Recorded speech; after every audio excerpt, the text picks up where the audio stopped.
Halo semuanya. Oke, jadi film Papa Zola akhirnya sudah sampai di Indonesia. Dan sebelum gue mulai pembahasan, ada satu hal yang ingin gue sampaikan. Gue benci Papa Zola.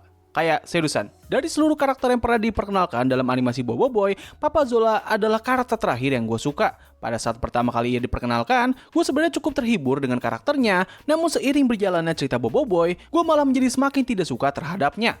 Menurut gue pribadi, karakternya ini benar-benar berisik dan sangat menyebalkan, serta ia nggak begitu memiliki cerita yang menarik. Itulah kenapa ketika gue mendengar kabar kalau mereka akan membuatkan film spin-off yang berfokus kepada Papa Zola, gue seketika langsung pesimis dan terheran-heran. Like, why? Kenapa Anda membuat cerita mandiri untuk karakter yang satu ini?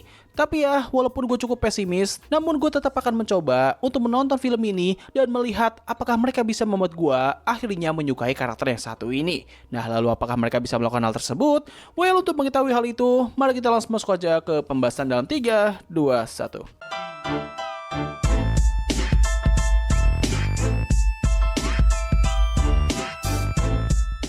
Nah, sedikit disclaimer, sebelum gue menonton film ini, pengetahuan gue soal animasi Bobo Boy sendiri bisa dibilang sangatlah minim. Gue hanya telah menonton seluruh episode dari Bobo Boy versi kecil dan sekaligus film pertamanya, namun gue masih belum sempat untuk menonton seri Galaxy dan seterusnya. Maka dari itu, pengetahuan gue soal karakter ini hanya sebatas momen ketika ia dan sekaligus istrinya pertama kali diperkenalkan. Dengan basis tersebut, gue berekspektasi kalau film ini bakal menunjukkan kepada kita mengenai masa lalu dari Papa Zola dan juga istrinya, serta mendalami lebih dalam mengenai hubungan keluarga yang satu ini.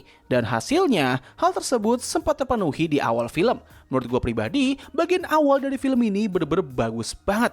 Gue sangat suka bagaimana mereka menyeimbangkan sifat kekonyolan dari Papa Zola dengan nuansa dari momen tersebut yang dibuat cukup serius. Menurut gue, itu adalah salah satu momen yang paling mature yang pernah dihadirkan oleh animasi Bobo Boy. Bagaimana mereka menggambarkan kehidupan dari keluarganya Papa Zola yang sangat sederhana dan serba kekurangan, itu benar-benar bagus banget dan gue yakin bisa relate dengan banyak penonton.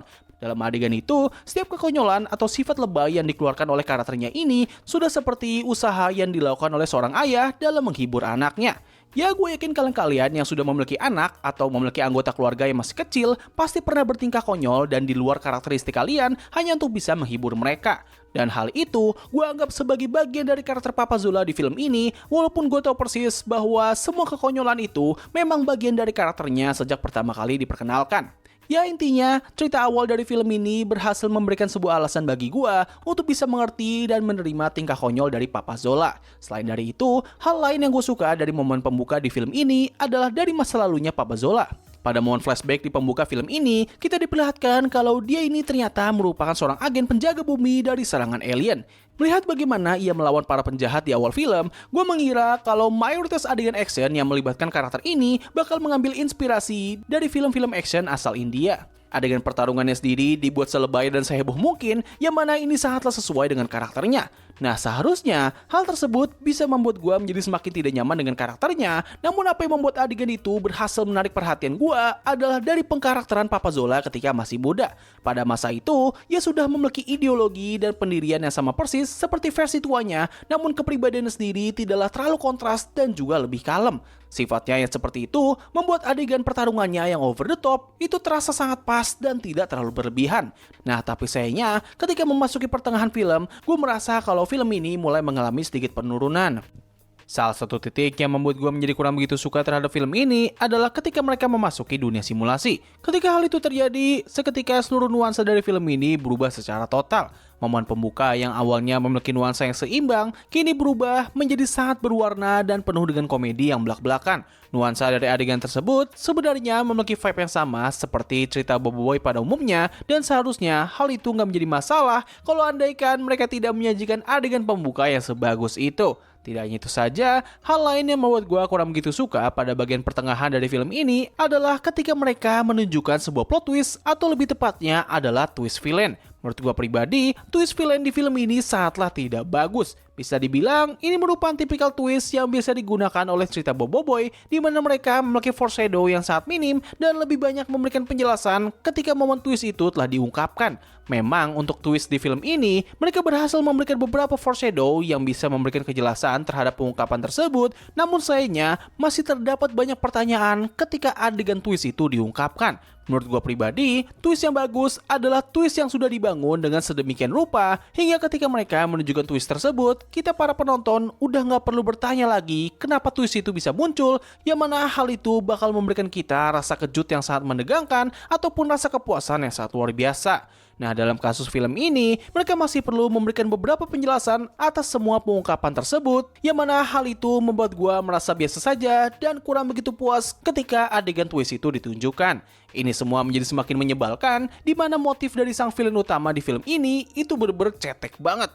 Yes, villain utama di film ini merupakan tipikal villain yang murni jahat. Jujur aja, gue pribadi sebenarnya sangat suka dengan tipikal villain yang seperti itu, namun sayangnya, villain di film ini tidak memiliki hal yang begitu menarik di dalamnya. Ini jelas sangat berbanding terbalik dengan villain dari cerita Bobo Boy pada umumnya, di mana mayoritas dari mereka memang murni jahat, namun setidaknya mereka memiliki sebuah karisma yang bisa membuat kita merasa terkesan dan sekaligus terintimidasi. Nah, sedangkan villain di film ini, dia nggak memiliki itu semua, dan kita cuma bisa berharap agar ini karakter bisa cepat dikalahkan saja. Selain itu, hal lain yang sangat gue sayangkan dari film ini adalah dari kelanjutan masa lalu dari Papa Zola. Meskipun sebelumnya gue mengatakan kalau masa lalu dari Papa Zola itu sangatlah menarik, tapi ya itu semua hanya sampai pada pembuka saja. Untuk seterusnya, gue merasa kalau mereka ini kurang memaksimalkan adegan di masa lalu tersebut. Salah satu bagian di masa lalu yang sangat gue sayangkan adalah mereka tidak mendalami hubungan dari Papa Zola dan juga Mami Zilla di masa lalu. Pada awalnya gue mengira kalau mereka bakal memberikan sebuah alasan yang sangat masuk akal dan sekaligus emosional kenapa Mama Zilla bisa jatuh cinta kepada Papa Zola. Tapi ternyata semua ini malah digambarkan dengan adegan komedi saja. Sedikit disclaimer, apa yang gue harapkan di sini bukanlah soal bagaimana mereka menunjukkan adegan ciuman ataupun romansa yang berlebihan dari kedua karakter ini, tapi gue cuma berharap agar mereka bisa mendalami hubungan kedua karakter ini dengan lebih serius, entah kayak si Mama Zilla ini digambarkan bakal jatuh cinta kepada Papa Zola dikarenakan ia merupakan sosok yang gigih dan memiliki pendirian yang sangat kuat, walaupun hal itu bakal seringkali mengacaukan misi mereka. Menurut gue, itu bakal menjadi cerita yang jauh lebih menarik ketimbang apa yang kita miliki saat ini. Tapi ya, melihat background dari kreator animasi Bobo Boy, yang seingat gue itu selalu berusaha untuk menghindari adanya kisah romansa di animasi ini, gue sepertinya bisa mengerti dan menerima keputusan tersebut. Nah, hal terakhir yang mau gue singgung adalah dari pertarungan terakhir di film ini. Pertama-tama, gue pengen mengatakan bahwa mayoritas pertarungan di akhir film ini itu bener-bener bagus banget. Gerakan animasinya sangat mulus, koreografinya sangat apik, dan tentunya highlight utama dari film ini adalah tema video game retro yang mereka bawa. Tema ini jelas sangatlah berhubungan dengan bagaimana karakter Papa Zola pertama kali diperkenalkan. Visualnya sangatlah memukau dan terbilang cukup kreatif, terutama ketika mereka menampilkan adegan 2 dimensi ala game retro.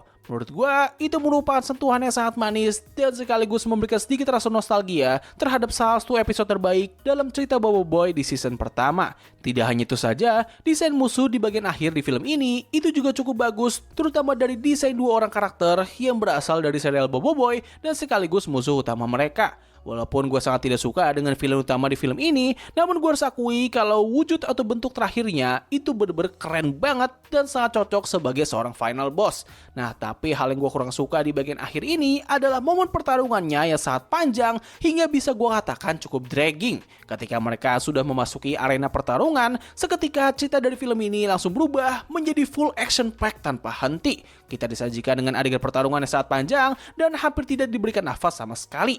Buat beberapa penonton, terutama anak-anak, mungkin bagian ini merupakan momen yang paling ditunggu dan sekaligus yang paling disukai. Tapi buat gue pribadi, momen pertarungan tersebut terasa agak bertele-tele dan gak memiliki tempo yang bagus. Gambaran dari pertarungannya sendiri adalah kita awalnya akan dibuat hype dikarenakan pertarungannya sendiri yang sangat keren, lalu dibuat merasa tegang karena karakter utama kita sedang dihadapkan dengan situasi sulit, lalu tiba-tiba dibuat hype lagi dikarenakan adanya momen tidak terduga, lalu dibuat lega karena bahaya itu berhasil diatasi, tapi akhirnya dibuat tegang lagi dikarenakan karakter kita kembali dihadapkan dengan situasi yang sulit. Semua ini diulang berkali-kali hingga membuat gua menjadi agak lelah dan ingin segera film ini cepat selesai.